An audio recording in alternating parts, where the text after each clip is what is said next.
Hey Vickers Tactical fans, thanks for coming back. Larry Vickers, Walt Wilkinson, Frank Galli. We're out here at GunSite, and Walt's gonna run me and Frank through a little moving target drill.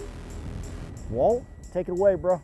Okay, here at GunSite, we shoot moving targets in our pistol classes and our carbine classes, and of course, in the long-range rifle classes. All right, we have 3 ranges equipped with fixed moving targets, and then we have 4 remote control robots that we use, which is what we're going to use today. We also got the Mile High TAT 3D target on it. Frank's gonna go first with the AI AT 308 bolt gun with a Schmidt & Bender 5-25. Now Frank, you've done this before.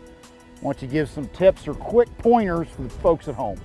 Okay, with a moving target, we talked about this off camera, that the time starts from the time you think about pulling the trigger to the time the bullet gets down there. However, I generally go with a rule of thumb of a ½ mil per mile an hour. That'll get me in the ballpark, but it can vary. You might be slightly different, Walt might have a completely different hold. There's the way you can shoot the moving target is trapping it.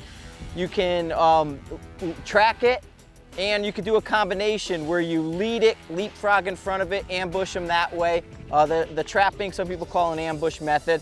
As well, there's GunSite uses a pattern method where you work on the pattern. Right, our other 2, that we teach those 2, and then in the precision rifle class, we have a track and hold, where we are tracking behind the moving target, and when it stops or slows down, once the crosshairs or the dot get on the target, you touch it off then. The other one would be a pattern timing, where an adversary is popping out of a window or behind the edge of a wall, and you pick up that pattern, and then you're waiting, and then just as soon as you see the edge come out, you touch the shot off. So those are our 4 techniques that we use. Now, you're using an S&B 5-25. What magnification do you anticipate using for this drill? Right now, because we're at 100 yards, I have it set on 6 power. Generally speaking, I'd be back a little bit further, so 8 to 12 is my preferred, but I'm opening up my field of view just because the robot can move a little bit faster and a little bit more erratic. Got it. Now, we're at 100 yards for this drill. I'm gonna be using my Bravo Company training carbine with an aim-point micro, and I'm a big fan, especially at distances like this, of a red dot sight for movers. They are awesome. Get farther out, might not work so well. That's where magnification may come into play. But you're 100 and in, you can wear a mover out with a red dot sight.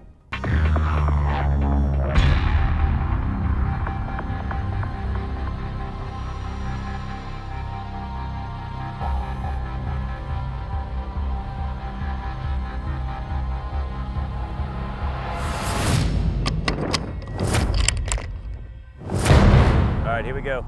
Shooter ready. Shooters up. Stand by.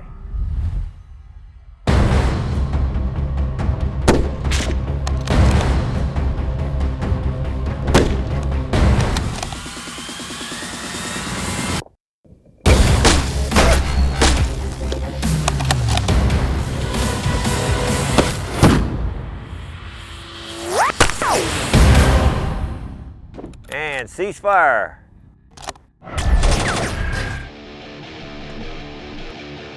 All right, Walt. Ready? Yeah. Shooter ready. Stand by.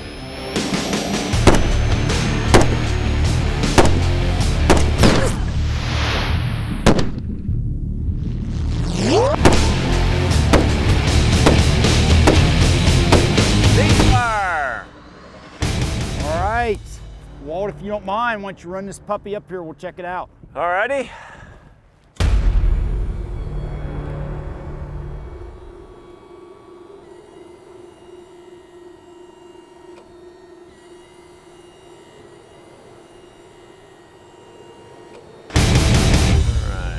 That's the side we were shooting at right there. Pretty sure these bigger hits, that's Frank in the 308. These smaller little ones are me in the 5.56. And then Frank did a number. He had a goal to cut the target in half and worked like a champ. This is a hit, one of mine. This is one of Frank's. They seal back up, but we're going off the bullet diameter. This is one of mine. I think that's one of Frank's. And the nice thing about this is that it's realistic in that when you're shooting a target from the side, you've only got a small amount of true target because there's any edge hits are just going to deflect off and not really do any damage. So it's a small target when you're working it from the side. It's like everything in life, everything kind of balances itself out. If you're shooting somebody that's a little wider, he's going to be moving slower. He'll be easier to hit. Thin dude like this, he's going to be trucking. That's it. Now you held leading edge the whole way and just tracked it. Leading edge, and I tracked them and took it out that way. I just was in the front trying to get that. I did do a head. I came down into the body.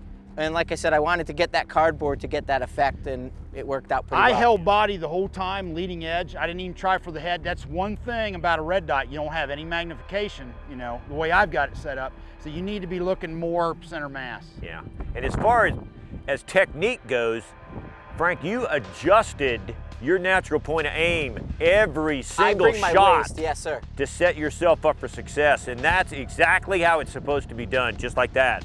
I move my hips when I do it. I don't shoulder it. I shift. Shift. That was great. Cool. All right, Frank, Walt, I think you guys would agree, train on movers any chance you get. Exactly. You know, actually, I tell my students, try to go out of your way to find opportunities to train on movers. Because in the real world, when the bullets start flying, nobody's going to be standing still. Exactly. Well, we're going to wrap it up here. I want to thank Adam for bringing the target, Frank for his assistance with the bolt gun, Walt for your expertise with the robot, and Hamburger Head for sucking up the bullets. Larry Vickers wrapping it up from GunSite. Hey, thanks for watching the Vickers Tactical YouTube channel. To subscribe, click here, and to watch some of my favorite videos, click here. Have a good one. LAV out.